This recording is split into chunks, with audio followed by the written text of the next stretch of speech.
All right, folks, we're here butchering some plywood, perfectly good plywood, and something we're going to use for a project. One tip for folks, sometimes plywood comes with two different faces, two different grades. One's A, one's B, or BC. So if you have a particular side you like better, when you go and you want that's going to be the pretty side, the side you can see. When you go to cut it, you can, little trick is to put that good side down on the bottom when you're cutting, because as that blade comes around and cuts, it starts chipping out along the edge. So we cut this piece like this. So that blade coming up chips it. But now look at the face on the other side. Look how nice that is, all the way down. So if we cared about which face was up, and we'll probably use this bottom side as the face that we can see.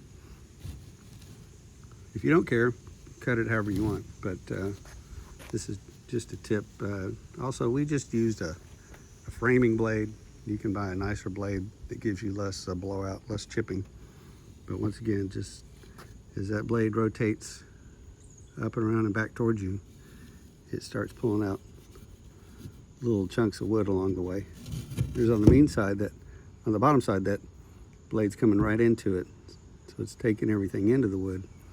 Get a nice nice edge along there. So that's a little tip for you. Now we're going to go over it with some 220, and we're going to just take this stuff off the edge. You might be the person that likes these beautiful 90-degree corners, and they can actually be sharp enough on some wood where they cut you.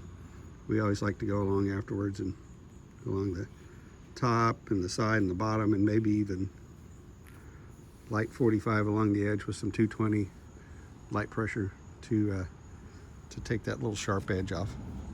It also gives it a look like it's been around the family for a while, like maybe your grandpa worked on it or something. And a little bit of patina, we call it. So I hope y'all are doing great. That about does it.